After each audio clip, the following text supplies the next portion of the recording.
Bonjour chers compatriotes, bonjour ou bonsoir, vous tous qui nous suivez et qui aimez nos vidéos. Nous vous prions de continuer à vous abonner, partager nos vidéos, faites tout ce qui est nécessaire pour que les gens s'habituent à nous suivre. Nous avons, comme toujours, pris cette résolution de continuer à parler parce qu'il y a beaucoup de choses qui se disent qui ne sont pas vraies, beaucoup de mensonges, beaucoup d'intox.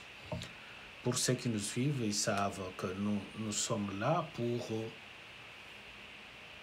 demander aux Congolais que nous sommes de pouvoir rêver de notre Congo, rêver de changement dans notre pays. Je vous prie de vous abonner massivement parce que nous parlons de choses sérieuses, de choses qui permettent à notre pays et à plus de personnes de comprendre les enjeux et ce que nous souhaitons pour l'avenir de notre pays. La compréhension de certaines questions qui parfois sont édulcorées ou dénaturées ou manipulées par ceux qui veulent influencer de manière négative la situation dans notre pays. Vous verrez que depuis que nous nous sommes mobilisés, moi tout comme d'autres personnes, progressivement, les mensonges sont en train un peu de reculer. Il n'y a pas assez de manipulation ou de l'intox ou de fake news comme par le passé. Et chaque fois que ces individus qui fabriquent ces histoires, qui fabriquent de l'intox ou qui tentent de manipuler l'actualité dans notre pays, les gens savent déjà que s'il faut peut-être chercher la vraie version des choses, il y a des pages, il y a des amis, il y a des Congolais aujourd'hui qui se sont levés pour parler. Je le rappelle, comme je l'avais dit, aujourd'hui, on cherche à nous imposer une guerre psychologique. Cette guerre psychologique, c'est à nous de prendre le devant, c'est à nous d'aller sur le terrain pour combattre. Parce que là, ceux qui veulent voir le pays plonger diffusent de manière négative l'actualité de notre pays. Et nous avons pris cette résolution d'être présents aussi sur les réseaux sociaux, sur toutes sortes de plateformes pour parler, pour donner la vraie version des choses. Comme ça, on va nécessairement sortir un peu de tout ce qu'on observe, tout ce qu'on regarde. Alors, je vous prie de vous abonner massivement, d'aimer nos vidéos et de partager nos vidéos. Aujourd'hui, il y a une question. Déjà, le débat a commencé. Vous savez, comme toujours, les Congolais passent leur temps à discuter de futilité, à poser des questions ridicules. Et le débat aujourd'hui, pour ceux qui sont sur plusieurs réseaux ou sur nos pages, vous avez aujourd'hui les débats. C'était de dire ceux qui ont diffusé des fausses informations, ils ont commencé par dire voilà, non, on a vendu Minembwe, Minembwe est annexé, ils ont traité le président de la République de traître, tout ça. Alors, le président n'était pas sur place au pays. De retour au pays, il a pris la décision d'annuler ce qui a été fait. Il a fait cette déclaration où il dit que ce qui a été fait n'était pas connu de lui. Et qu'il décidait d'annuler ce qui a été fait. Immédiatement après cette décision, vous avez d'une part Robert Roy qui part, reste à vérifier, mais j'ai vu tout d'abord une vidéo de Robert Roy pendant ce qu'il faut appeler cérémonie d'installation de la commune de Minembwe. Robert Roy a fait état que le président de la République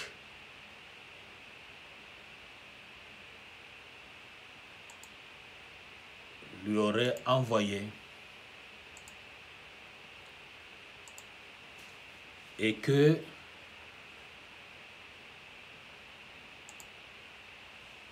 vous permettez, parce que il y a des gens qui me suivent également à partir de YouTube. Comme je venais de le dire, pour tous ceux qui nous rejoignent maintenant sur Facebook, j'étais en train de parler de la situation ou des questions que les Congolais se posent par rapport à ce qui vient, qui a été fait ou qui a été dit par le président de la République lors de sa conférence de presse au niveau du Goma, et des réactions qui fusent dans les réseaux sociaux, et plusieurs questions sont posées, notamment la réaction de Robert Roy. Il y a des gens qui estiment que c'est que Robert a dit, qui entre Robert Roy, le président de la République, dit la vérité au sujet de ce qui s'est passé à Minembwe. Et plusieurs personnes posent également des questions pour savoir est-ce que le président peut annuler. Et lorsque vous suivez les débats ou vous regardez ce qui s'est dit, ça révèle qu'il y a probablement un problème de communication, un problème sérieux de compréhension du fonctionnement ou du mécanisme de fonctionnement des institutions de la République. Et ici, ça renvoie la question à la formation. Dans nos universités, il y a des cours théoriques, des théories qu'on enseigne aux étudiants. Bon, au-delà des théories, il faudra mettre les étudiants qui ne vont pas probablement rester que des simples étudiants, qui vont être sur le marché de l'emploi, qui vont être confrontés aux réalités, au fonctionnement, à la mise en application des théories. Il faudra qu'on donne beaucoup plus de place à des formations pratiques.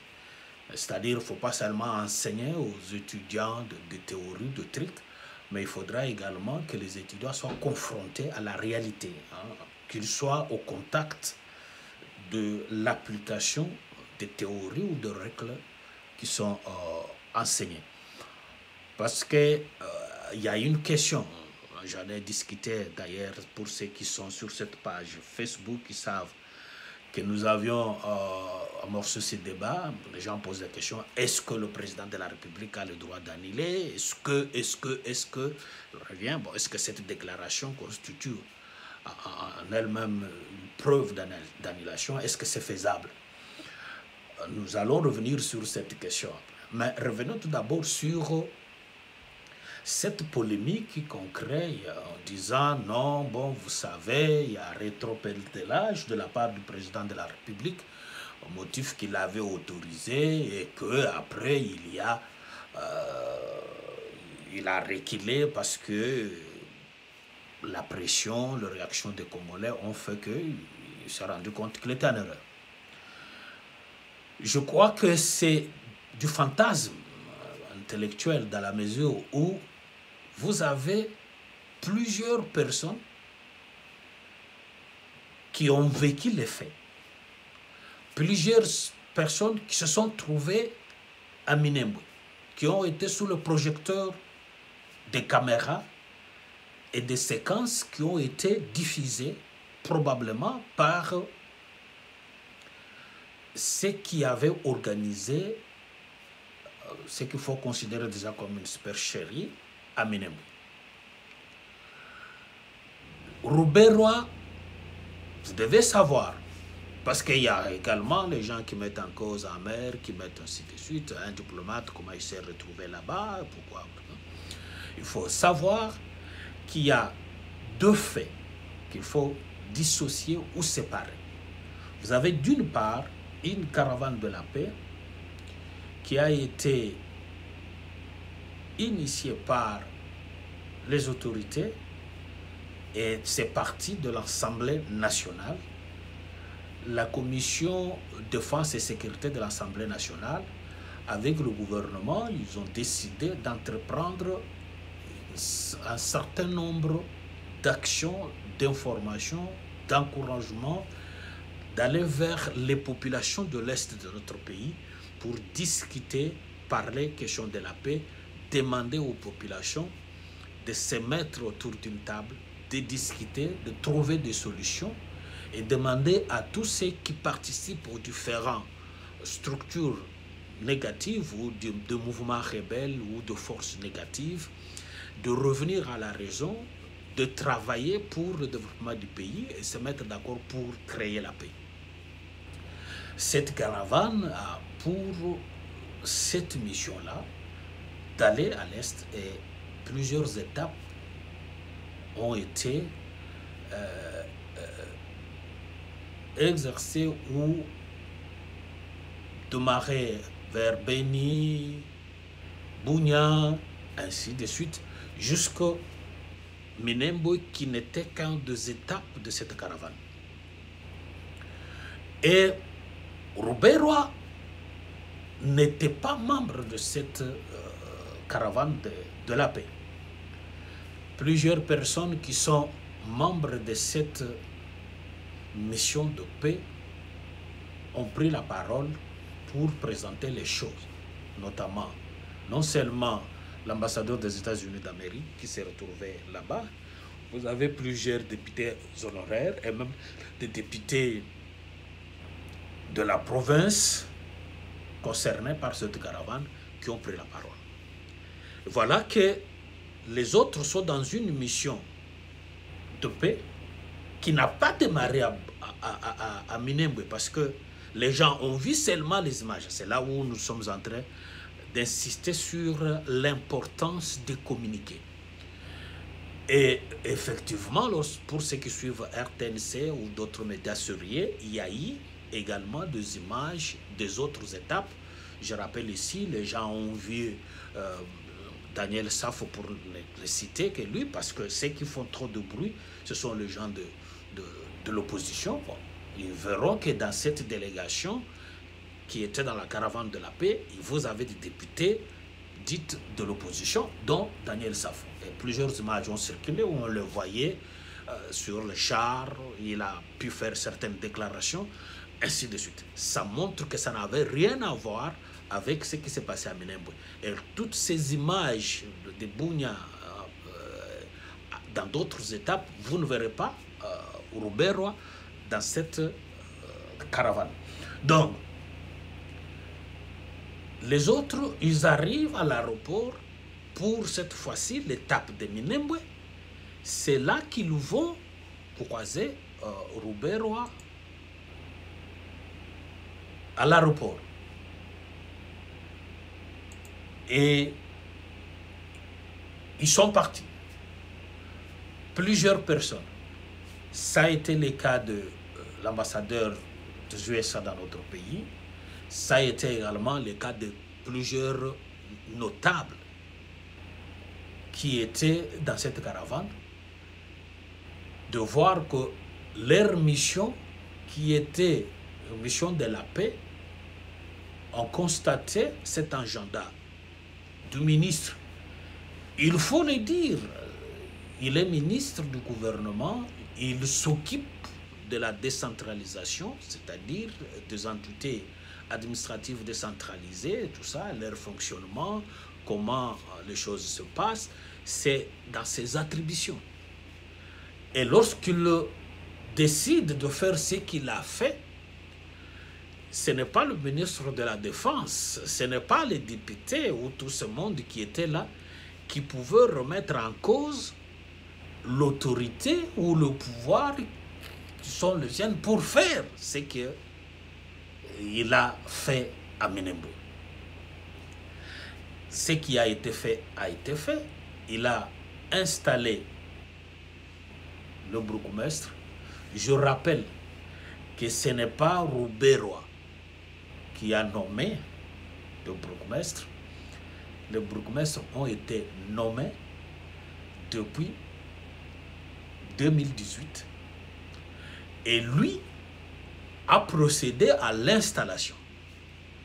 Et pourtant, comme pour tous ceux qui suivent cette question, lorsque la commune a été créée par le décret du 13 juin 2013, il s'est posé de problèmes de fond liés nécessairement à la délimitation et des questions par rapport à la vie locale entre les différentes communautés qui vivent dans cette commune-là. Et pour toutes ces questions, le gouvernement avait pris la décision de surseoir, de suspendre la mise en application de ce décret. Et que, quelque temps plus tard, en 2018, probablement par de pressions qui sont venues, il faut comprendre, et pour ceux qui ont suivi peut-être les députés Moïdou qui a initié une question contre le ministre Rouberois, ils savent que la question de Minembwe est devenue en quelque sorte une affaire personnelle de Rouberois. Il se considère comme leader du coin.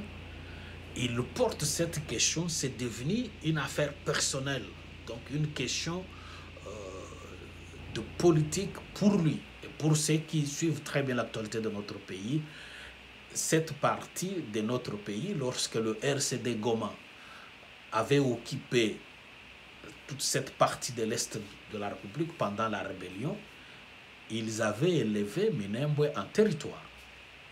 Et lorsqu'il y a eu les accords de San City en +4, cette question est redevenue sur la table et c'est lui qui défendait cette position, cette question-là. Parmi eux se trouve Rouberois, qui a même quitté Kinshasa pour faire de pression politique en disant « Vous voulez que nous rentrons à Kinshasa, que nous venons ces aux institutions, vous devez reconnaître Minembwe. » Et la pression a fait qu'il a compris que ce n'était pas dans son intérêt de s'entêter dans cette direction-là. Il est revenu aux institutions et cette histoire du territoire a été abandonnée. Les gens doivent savoir que c'est une fixation de Rouberois. Et ceci n'étonne pas la surprise qui a été pour tous ceux qui étaient là pour le caravane de la paix de voir Rouberois se mettre en scène pour installer de bourgmestre. Donc, le président de la République n'était pas au pays. Je rappelle que cette caravane de la paix a commencé avant son départ pour la Belgique. Et c'est de l'autre côté, quand il était encore en Belgique, que cet événement s'est passé à Minembwe. De retour, en tant que président de la République, et c'est là où nous allons tenter probablement de répondre à une question. J'ai l'impression que les Congolais créent les droits ou analysent les questions politiques, les questions de droit, de manière différente avec ce qui se passe dans d'autres pays. Donc, il est prouvé par les déclarations de tous ceux qui étaient dans la caravane que Rouberois n'était pas membre de cette caravane, c'est à l'aéroport qu'ils ont croisé Robert Roy, qui a probablement, il s'est organisé pour faire coïncider son départ à Minembwe avec l'arrivée de cette caravane et donner plus du poids ou plus de visibilité à ce qu'il souhaitait faire. Il pouvait y aller seul, installer et puis revenir, il n'y avait pas de problème. Mais il a voulu donner de l'impact, donner de l'importance médiatique à cette question. Donc il a choisi de communiquer politiquement autour de cet événement en se greffant à une mission où il n'était pas membre. Donc, ceux qui mettent en doute peuvent exiger, parce qu'il a semblé dire non, le président, ils peuvent exiger l'ordre de mission qui lui a été remis pour aller à l'est de la République. Vous verrez que Minembwe ne figure pas. La question de l'installation de bourgmestre n'était pas à l'ordre du jour. Depuis que la décision de surseoir à l'installation de toutes ces communes avait été prise. Donc, ceux qui continuent à dire non, Tshisekedi était complice avec Robert Roy, il a fait marche arrière parce qu'il y a eu de la pression, je crois que je ne veux pas citer le mot, mais je crois qu'il y a là beaucoup plus un problème de compréhension. Et parfois, les gens tiennent des discours qui leur sont dictés par la position qu'ils occupent aujourd'hui, qu'ils considèrent comme opposants et tout ça. Alors, on s'accroche même aux feuilles mortes parce qu'on n'a plus aujourd'hui des arguments. Et on est en train de surfer sur tout ce qui circule, tout ce qui s'est dit, sans pour autant vérifier, aller au fond.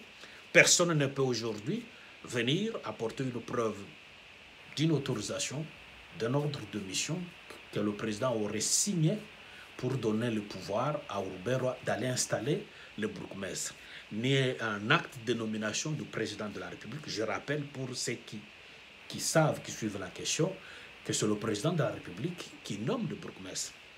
Regarde la loi sur la composition, formation, fonctionnement des entités administratives. Cette loi renvoie à la loi de 082, je crois, du 2 août 1998, qui peut, l'article 106 et 107, qui veut que, comme il n'y a plus des élections, tout ça, le président de la République peut nommer. Mais vous n'avez aucun acte de nomination qui a été pris par Félix Antoine Tshisekedi. Donc, c'est ridicule de venir sur les réseaux sociaux ou de tenir des propos pour dire non, c'est Tshisekedi qui a fait, c'est Tshisekedi qui avait nommé. Vous devez savoir que les faits sont là. Cette histoire, depuis 1999, 2013, 2015, 2018, ça n'a rien à voir avec le président de la République.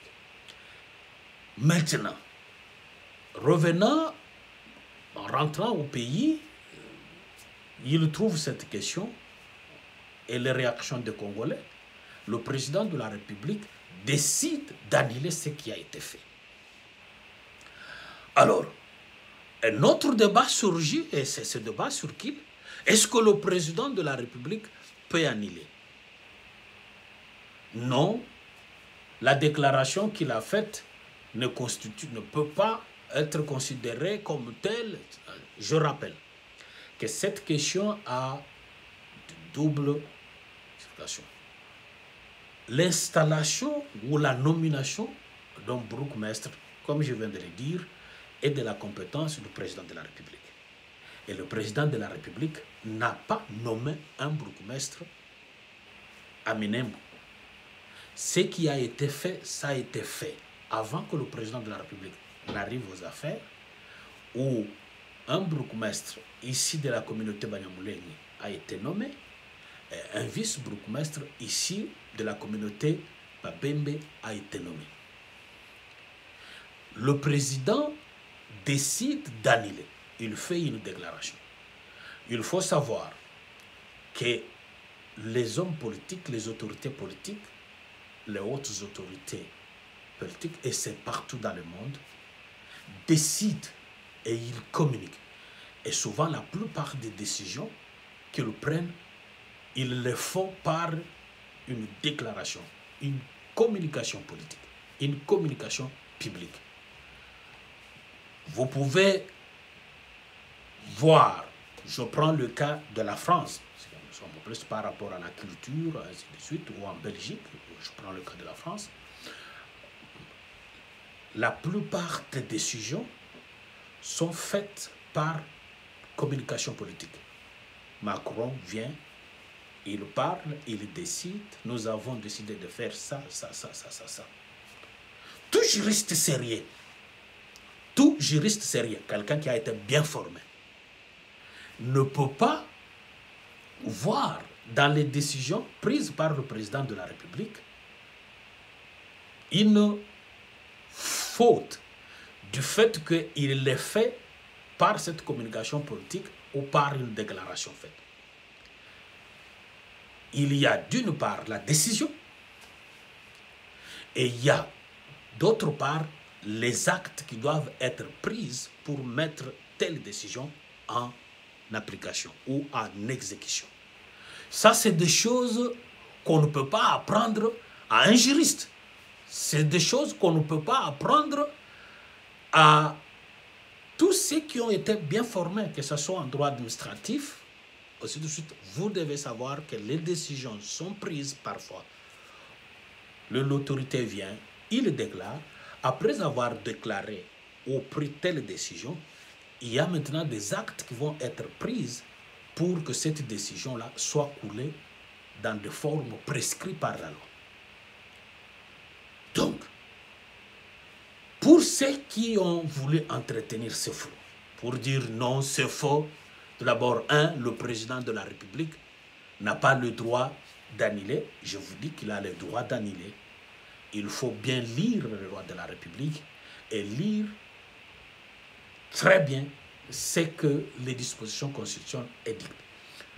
Il est le président de la République, il est le garant de bon fonctionnement des institutions, il est le garant de la paix.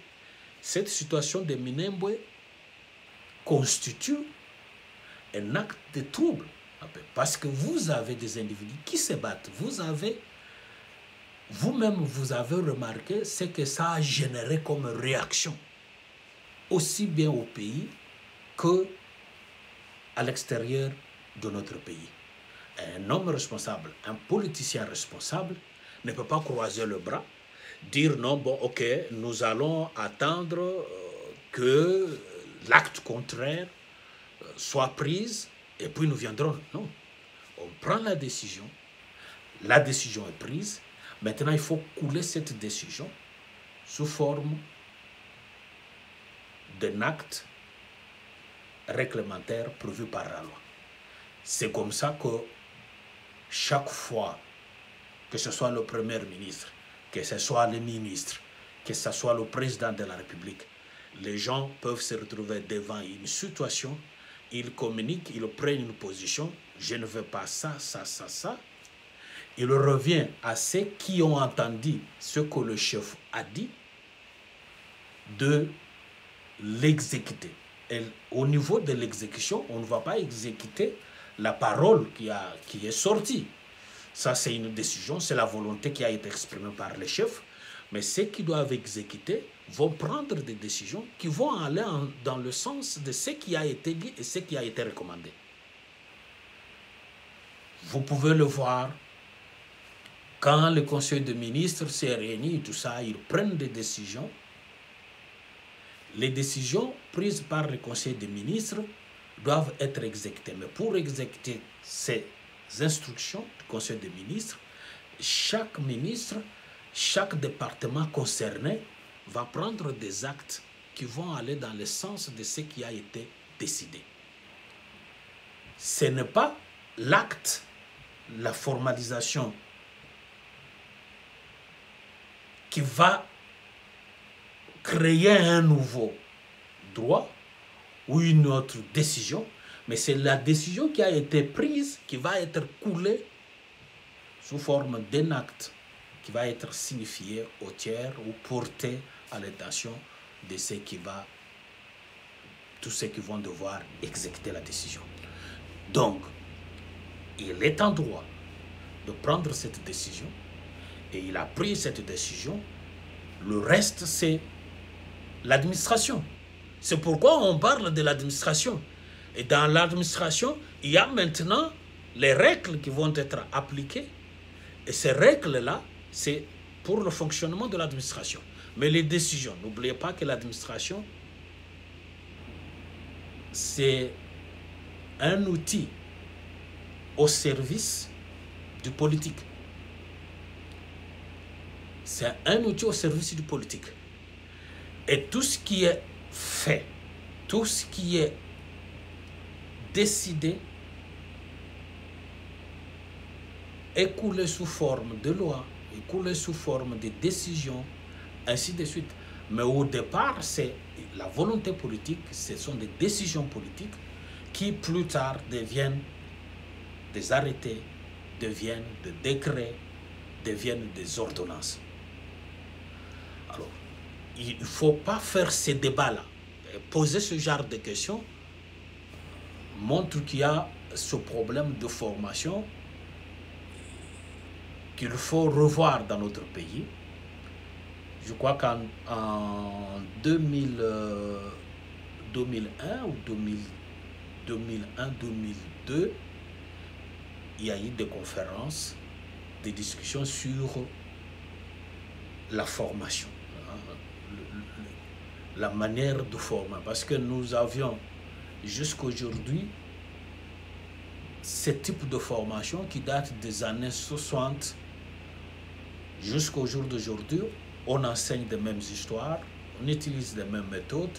Il faut penser, repenser l'éducation dans notre pays, repenser d'autres méthodes d'enseigner dans notre pays. On doit s'adapter à l'évolution dans le monde, on doit corriger des méthodes, on doit beaucoup plus aller sur, non seulement sur des formations théoriques, mais il faut aller sur la capacité des apprenants à mettre en exécution, à mettre en pratique ce qu'ils apprennent. Ça leur permettra d'avoir une idée beaucoup plus claire sur ce qui est fait. C'est comme ça que quand vous arrivez, c'est le cas que je vis ici, pour ceux qui habitent ici aux États-Unis, au Canada ou ailleurs, vous verrez que dans la plupart des universités, on privilégie l'aspect pratique, l'aspect expérience.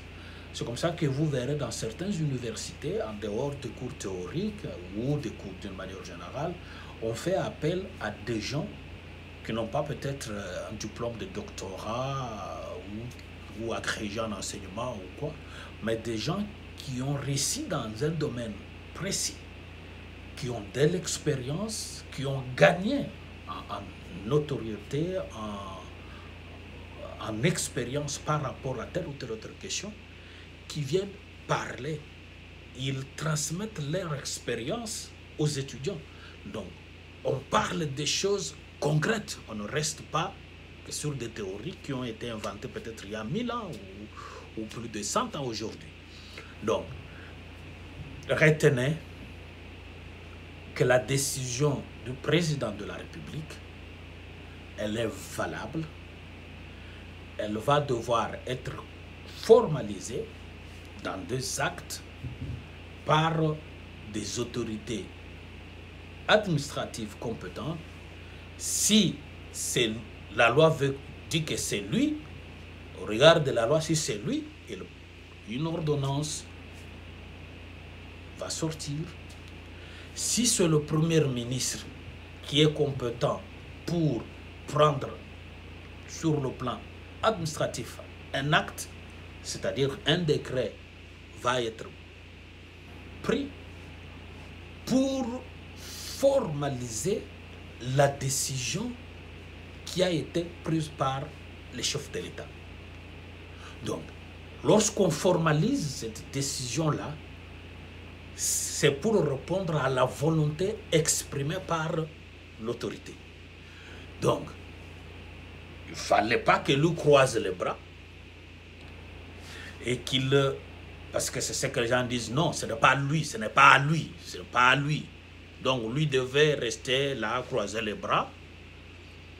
et attendre le conseil des ministres pour dire au premier ministre, bon, toi tu peux parler parce que c'est toi qui dois prendre la décision d'annuler. Non, il est le chef de l'État, il est le président de la République, il a pris une décision et sa décision va être exécutée par les personnes sur le plan administratif qui sont chargées, qui ont les compétences pour mettre en exécution sa décision.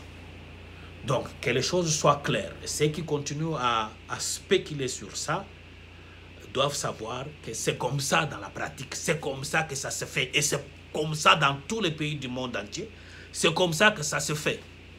Quand Trump, président, il sort, il dit, bon, je prends la décision, je vais construire le mur. Il n'a pas pris l'acte. Il le dit. Et plus tard, ça va être formalisé. C'est-à-dire un acte administratif va être pris qui va reprendre cette volonté politique exprimée, cette décision politique exprimée par l'autorité.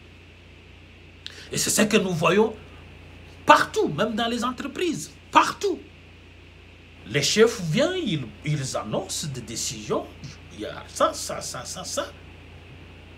Les gens savent qu'une telle décision a été prise. Maintenant, c'est au service, c'est aux personnes chargées d'exécuter ces décisions qui vont... La question de compétence va maintenant intervenir. Bon, le chef a dit ceci. Qui est censé l'exécuter? Qui doit faire ce que le chef a dit? Et la personne qui doit exécuter, qui doit faire ce que le chef a fait, prend des actes administratifs qui vont dans le sens de la décision qui a été prise.